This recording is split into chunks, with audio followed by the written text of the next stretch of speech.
तो हम लोग पिछले क्लास में डिस्कस कर रहे थे यूज ऑफ हाइपर कंजुगेशन के बारे में। और हाइपर कंजुगेशन के यूज के बारे में अभी तक हम लोगों ने सिर्फ एक ही चीज तो डिस्कस किया है कि हाइपर कंजुगेशन का यूज किया जा सकता है to compare the stability of alkene.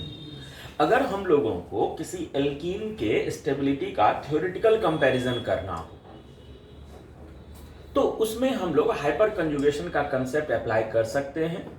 The alkene having higher number of hyperconjugative hydrogen will be more stable. ठीक है। अरे बेटा, हाइपर कंजुगेशन के यूज पर हम लोग आगे बढ़ते हैं और जो अगला चीज हम लोग डिस्कस करने चल रहे हैं वो होगा nature of alkyl benzene. Hyper conjugation के द्वारा हम लोग एक्सप्लेन कर सकते हैं, क्या एक्सप्लेन कर सकते हैं? Nature of alkyl benzene. देखना, नेचर ऑफ अल्काइल बेंजीन। देखो,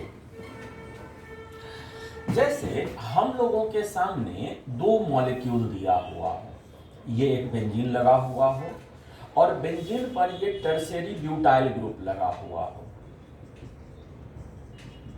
और दूसरा तरफ बेंजीन में एक CH3 ग्रुप लगा हुआ हो, और हम लोग से पूछा जाए कि इन दोनों में कौन सा बेंजीन रिंग ऐसा है जिसमें बढ़ा हुआ इलेक्ट्रॉन डेंसिटी देखा जाएगा।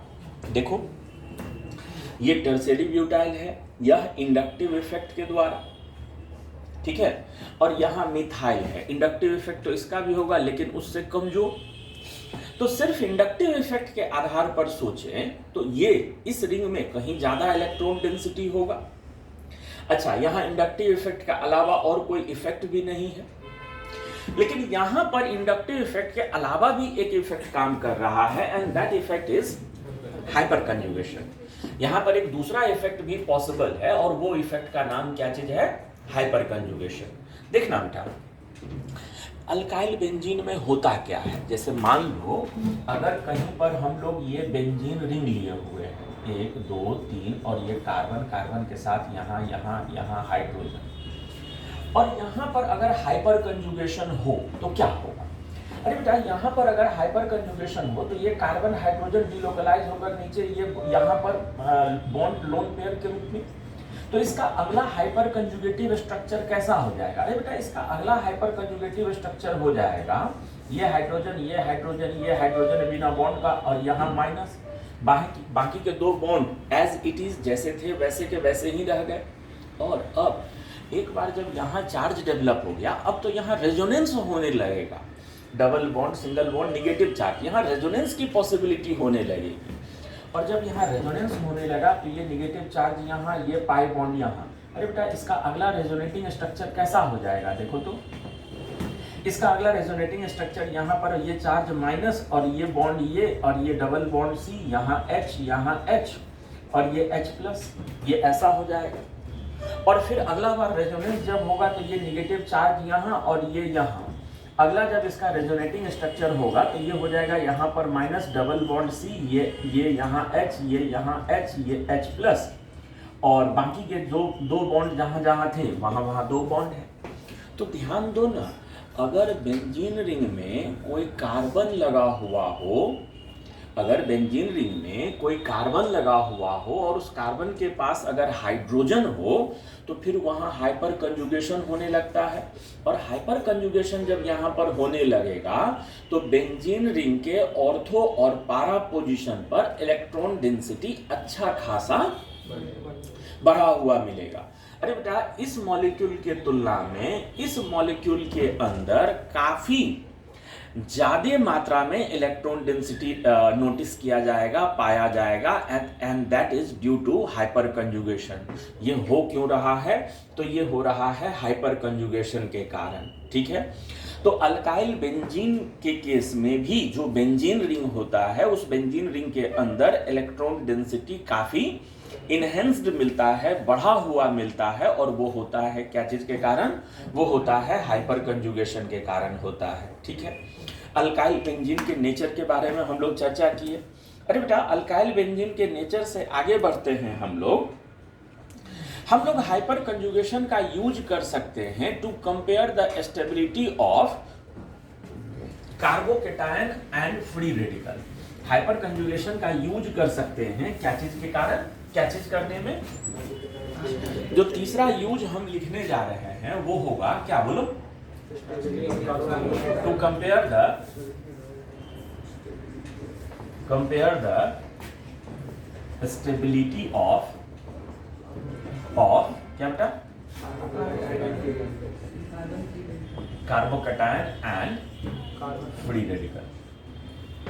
देखो, जैसे हम लोगों को पूछा जाए कि हम लोगों के सामने 3 कार्बोकेटायन है, एक कार्बोकेटायन है ये, दूसरा कार्बोकेटायन है ये CH, ये CH3, ये तीसरा कार्बोकेटायन है CH3 CH2 प्लस ये 3 कार्बोकेटायन हम लोग के सामने है।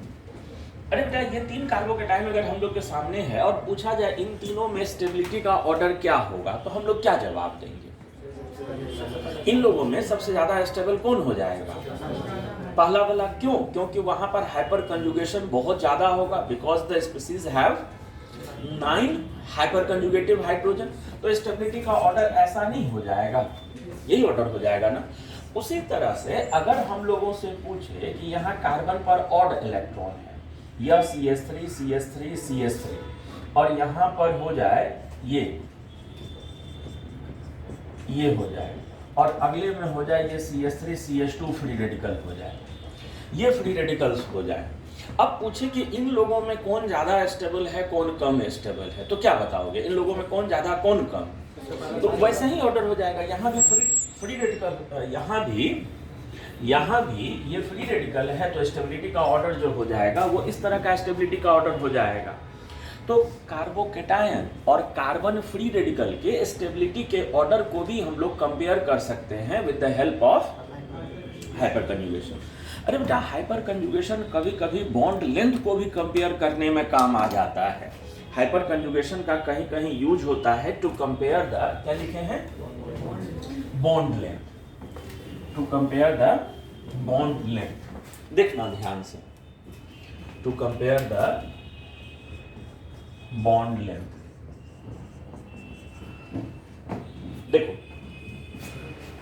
जैसे मान लेते हैं एक मॉलिक्यूल हम आपके सामने ले रहे हैं, ये यहां हाइड्रोजन है, ये CH है, डबल बॉन्ड ये CH2 है। अरे बेटा, समझने समझाने में सुविधा हो, बोलने में सुविधा हो, इसलिए इसको नंबर 1 कार्बन कर देते हैं, इसको नंबर 2 कार्बन कर देते हैं, इसको नंबर 3 कार्बन कर देते हैं। अच्छा, यहां पर जब हाइपर कंजुगेशन होने लगेगा, इस मॉलिक्यूल में जब हाइपर कंजुगेशन होने लगेगा तो क्या होगा? यह कार्बन हाइड्रोजन सिग्मा बॉन्ड का शिफ्टिंग यहां, और उसके कारण ये पाई बॉन्ड का शिफ्टिंग यहां। देखो, तो इनका अगला जो हाइपर कंजुगेटिव स्ट्रक्चर हो जाएगा वो हो जाएगा क्या चीज? वो हो जाएगा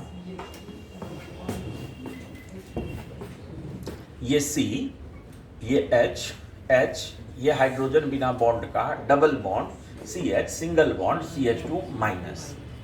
अरे बेटा, हाइपर कंजुगेशन के कारण C1 और C2 के बीच बॉन्ड लेंथ बढ़ा है कि घटा है? C1 C2 के बीच बॉन्ड लेंथ बढ़ा है कि घटा है? बढ़ा है। और जो हमारा C2 C3 है उनके बीच का बॉन्ड लेंथ बढ़ा है कि घटा है?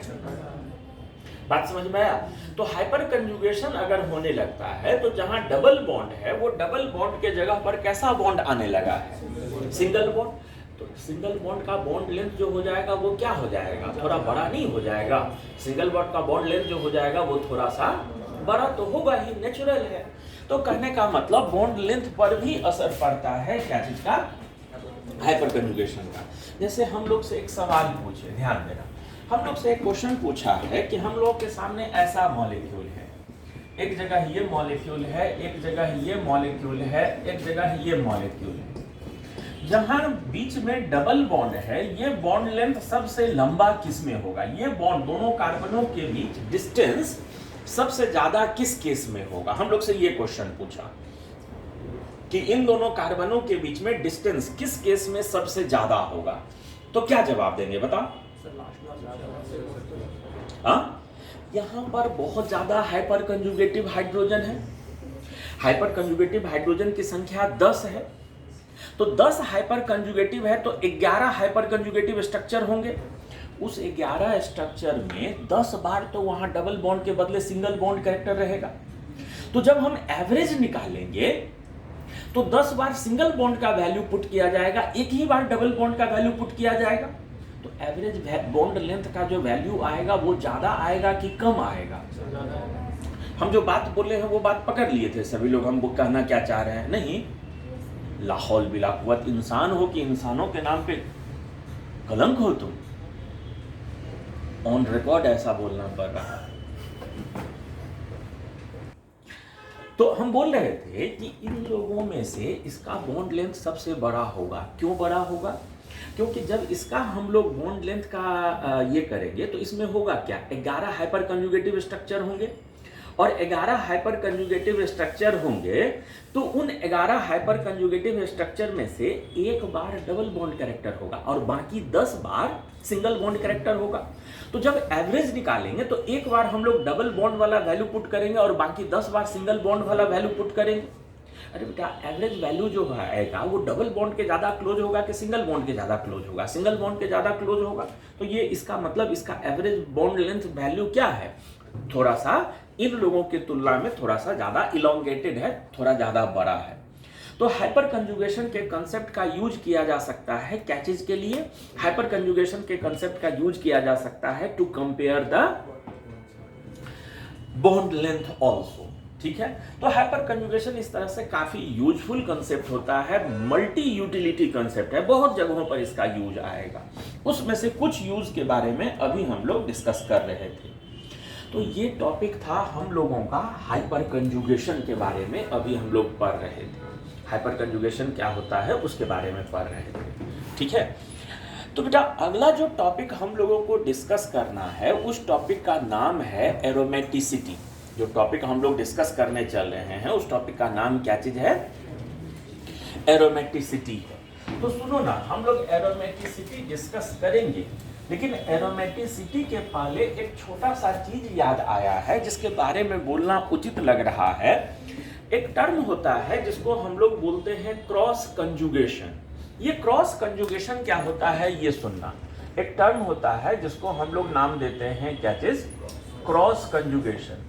जानते हो बेटा, कोई एक सिस्टम ए हो जो बी के साथ कंजुगेशन में हो, कोई एक सिस्टम ए हो जो सिस्टम बी के साथ कंजुगेशन में हो, और सिस्टम बी भी सिस्टम सी के साथ कंजुगेशन में हो, लेकिन सिस्टम ए सिस्टम बी के साथ कंजुगेशन में ना हो। सर ये क्या बात हुआ?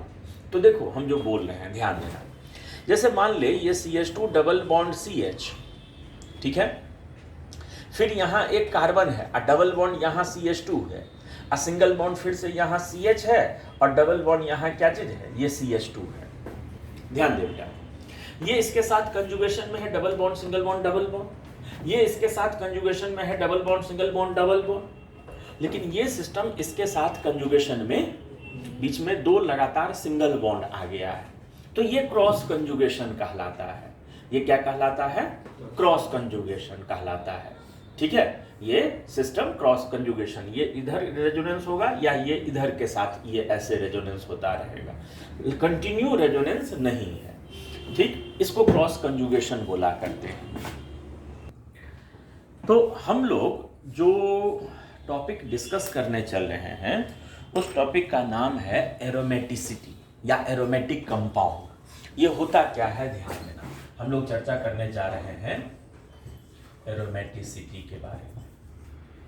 जानते हो बेटा, एरोमा, एरोमा लैटिन वर्ड है जिसका मतलब होता है महक, सुगंध। नेचर में बहुत सारे कंपाउंड पाए जाते थे, सुगंधित कंपाउंड थे, उनमें बेंजीन से रिलेटेड कंपाउंड होता था। तो शुरू में उन्हीं कंपाउंडों को एरोमेटिक बोल दिया गया था, लेकिन बाद में ये एरोमेटिक का डेफिनेशन चेंज हुआ और एरोमेटिक कंपाउंड कहते किसको हैं वो सुनना।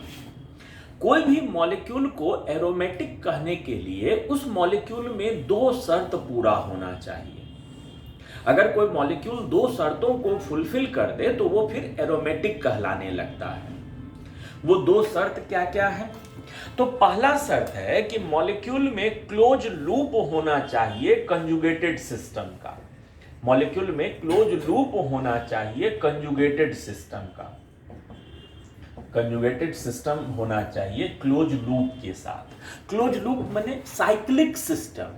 हमेशा याद रखना, लीनियर मॉलिक्यूल जीवन में कभी भी एरोमेटिक नहीं हो सकता है। एरोमेटिक अगर उनको होना है तो साइक्लिक होना। दो शर्त है इसमें बेटा, इसमें दो शर्त छुपा हुआ है। पहला क्लोज लूप माने साइक्लिक होना चाहिए, और उस साइक्लिक सिस्टम में कंटिन्यूड कंजुगेशन भी होना चाहिए। ठीक है, कंटिन्यूड कंजुगेशन होना चाहिए, ये पहला शर्त है।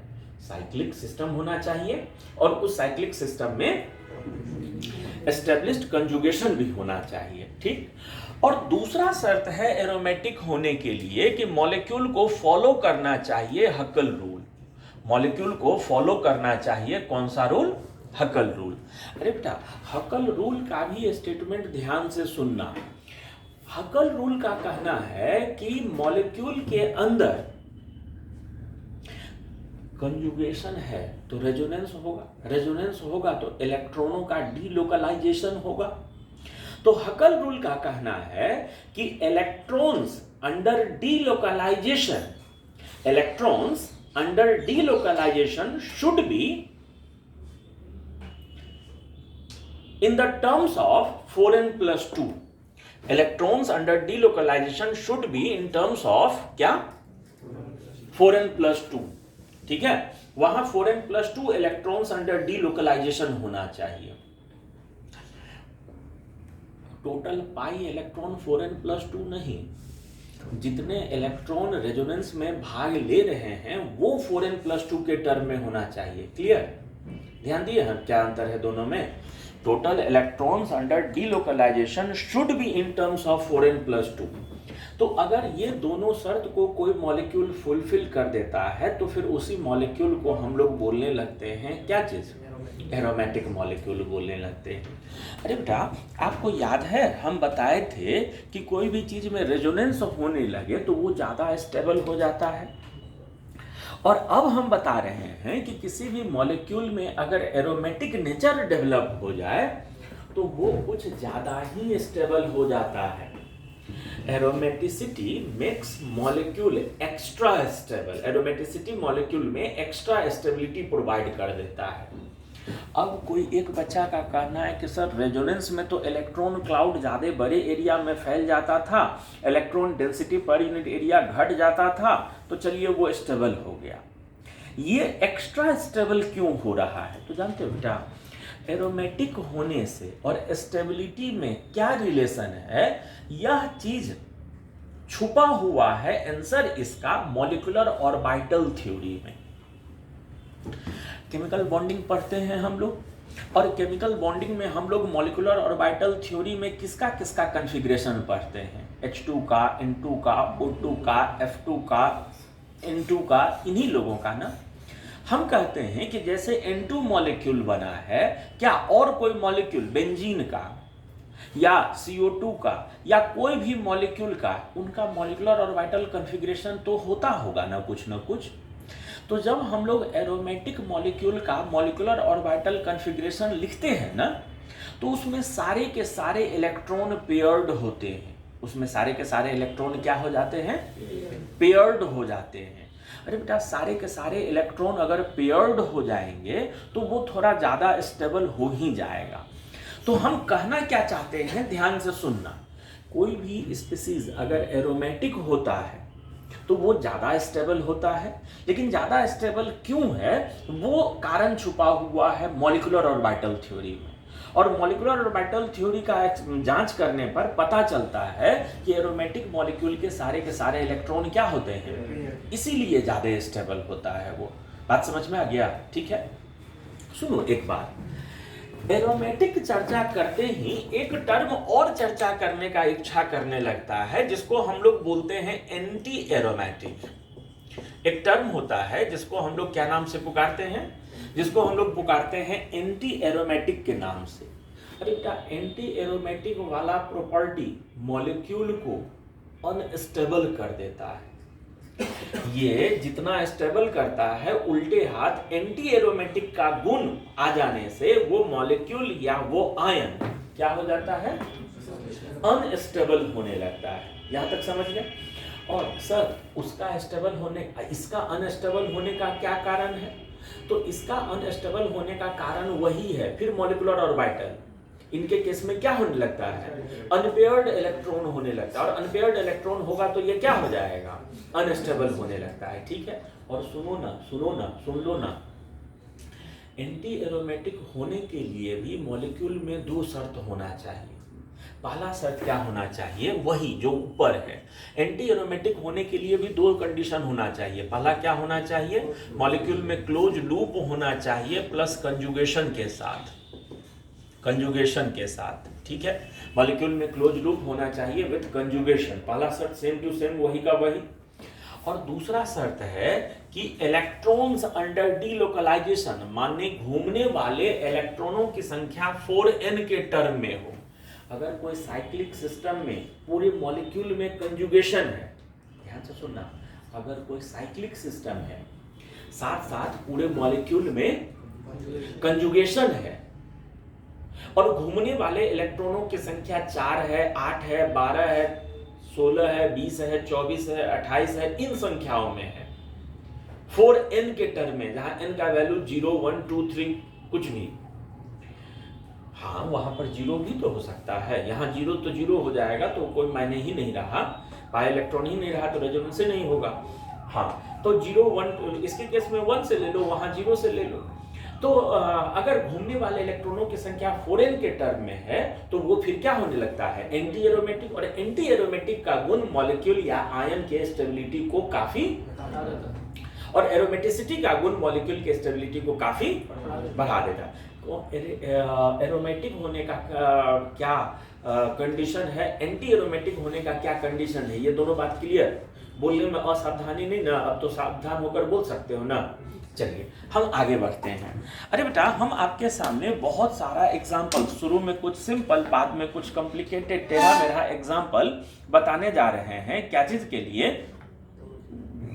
एरोमेटिक और एंटी एरोमेटिक का। तो शुरू में हम ही बोलते चलेंगे कि देख भाई, ये एरोमेटिक, ये एंटी एरोमेटिक, और बाद में फिर आपसे पूछना शुरू करेंगे कि अब तुम लोग बताओ कि ये क्या है, एरोमेटिक है कि एंटी एरोमेटिक है। देखो, सबसे पहले जो हम मॉलिक्यूल यहाँ ले रहे हैं, सबसे पहला जो मॉलिक्यूल हम ले रहे हैं वह मॉलिक्यूल है ये। देख, तो ये मॉलिक्यूल क्या लग रहा है, एरोमेटिक की नहीं, हाँ कि ना? अरे बेटा, यहाँ क्लोज लूप है, साइक्लिक सिस्टम है, कंजुगेशन है, और रेजोनेंस में जितने इलेक्ट्रॉन भाग ले रहे हैं उनकी संख्या कितनी है, 6 इलेक्ट्रॉन है। 6 इलेक्ट्रॉन है, तो ये तो 4n+2 के टर्म में आता है ना, n की जगह 1 पुट कर दे तो ये 6 नहीं हो जाएगा, हो जाएगा ना। तो इसलिए ये जो है वो हमारा क्या हो जाएगा, वो हमारा एरोमेटिक हो जाएगा। ये स्पीशीज क्या हो जाएगा, एरोमेटिक। जानते हो बेटा, नैप्थलीन हम लोग बोलते हैं, 2 बेंजीन रिंग एक दूसरे के साथ फ्यूज्ड स्टेट में रहे, जुड़े हुए फॉर्म में रहे, तो इसको हम लोग क्या बोला करते हैं, नैप्थलीन बोला करते हैं। इसको हम लोग क्या बोला करते हैं, नैप्थलीन बोला करते हैं। ठीक है। अरे बेटा, यहाँ पर इलेक्ट्रॉन अंडर डीलोकलाइजेशन कितना है बता, 10, 5 बॉन्ड है, 10 इलेक्ट्रॉन है, और ये 10 जो संख्या है ये 4n+2 के टर्म में है कि नहीं है, है। तो इसलिए ये भी जो हो जाएगा वो क्या हो जाएगा, ये भी जो हो जाएगा वो एरोमेटिक हो जाएगा। ठीक है। नाम इसका क्या बताए थे, इसका नाम बताए थे नैप्थलीन। ठीक है, नैप्थलीन है ये मॉलिक्यूल। सुनो ना, नैप्थलीन के total number of resonating structure 3 होता है। नैप्थलीन का total number of resonating structure कितना हो जाता है, 3 रेजोनेटिंग स्ट्रक्चर हुआ करता है। नैप्थलीन के total number of resonating structure कितने हो जाते हैं, 3 स्ट्रक्चर हुआ करता है। ठीक ठाक, याद रखोगे ये चीज, क्या बताए।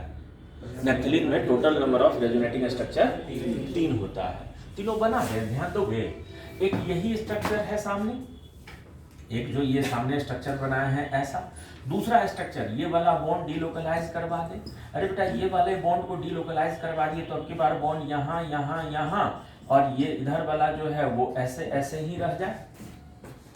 देखो ऐसा। अब दूसरा वाला स्ट्रक्चर जो हो जाए वो क्या हो जाए, दूसरा वाला स्ट्रक्चर जो हो जाए तीन माने एक ये हो गया एक ये हो गया, देख अलग अलग है ना कुछ। अब दूसरा वाला स्ट्रक्चर में इस रिंग में अब बॉन्डों का पोजीशन चेंज हो जाए। इस वाले रिंग में बॉन्डों का पोजीशन अगर चेंज हो जाए तो कहाँ का हमें अब इससे पहले दोनों बार यहाँ यहाँ बॉन्ड था, तो अब की बार इस रिंग में बॉन्डों का पोजीशन जो हो जाए वो यहाँ यहाँ यहाँ हो जाए और इधर वाले में ये ऐसा हो जाए। ध्यान दो, ये 3 इसके रेजोनेटिंग स्ट्रक्चर हो जाते हैं, 1 2 और ये 3 हो जाएंगे। ध्यान दिए। तो नैप्थलीन के टोटल रेजोनेटिंग स्ट्रक्चर की संख्या कितनी हो जाती है, 3। जानते हो बेटा, अगर 3 बेंजीन रिंग को एक दूसरे के साथ फ्यूज्ड किए हुए रहे तो इसको हम लोग पढ़ते हैं एंथ्रासीन। इस मॉलिक्यूल को क्या नाम से पुकारते हैं, इस मॉलिक्यूल को पुकारते हैं एंथ्रासीन के नाम से। हाँ, ये मॉलिक्यूल का नाम हो जाता है एंथ्रासीन में total number of pi electron under delocalisation, जो इलेक्ट्रॉन अंडर डीलोकलाइजेशन है उनकी संख्या कितनी हो जाएगी, 14।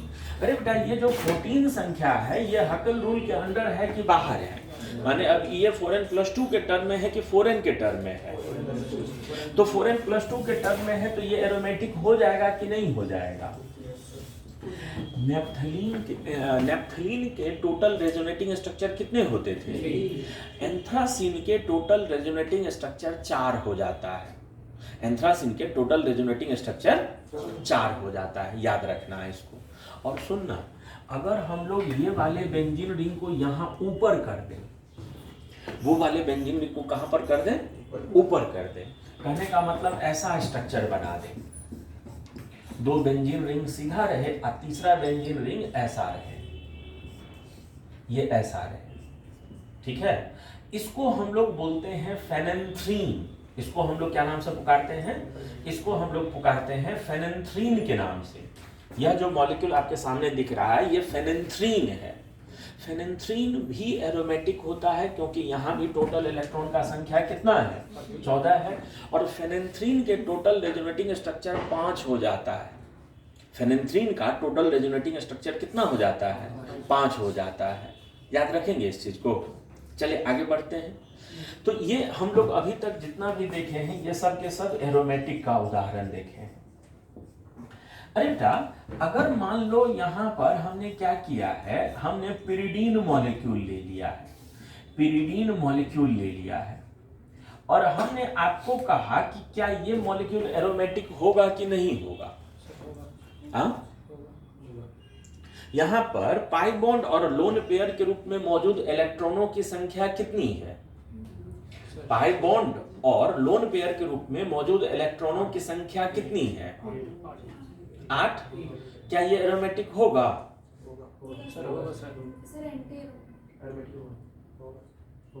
हाँ पक्का, काहे एरोमेटिक होगा,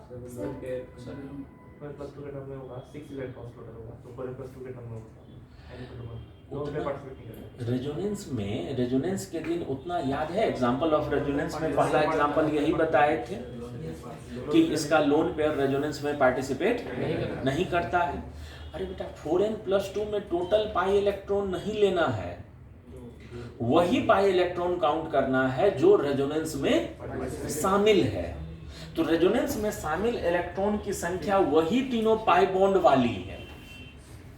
तो electron under delocalisation should be in terms of 4n+2 total pi electron. कोई एक बच्चा अभी बोल दिया था, एरोमेटिक का पूछ रहे थे तो कोई एक बोला था, पता नहीं कौन था। तो टोटल पाई इलेक्ट्रॉन 4n+2 नहीं, इलेक्ट्रॉन अंडर डीलोकलाइजेशन 4n+2 के टर्म में होना चाहिए। तो यहाँ पर ये टोटल इलेक्ट्रॉन अंडर डीलोकलाइजेशन कितना है 6। तो ये भी जो हो जाएगा वो क्या हो जाएगा, ये भी जो हो जाएगा वो एरोमेटिक हो जाएगा। ठीक है, तो हम लोग इससे अगले एग्जाम्पल में चलते हैं चर्चा करने के लिए। इससे अगले एग्जाम्पल में अगले वीडियो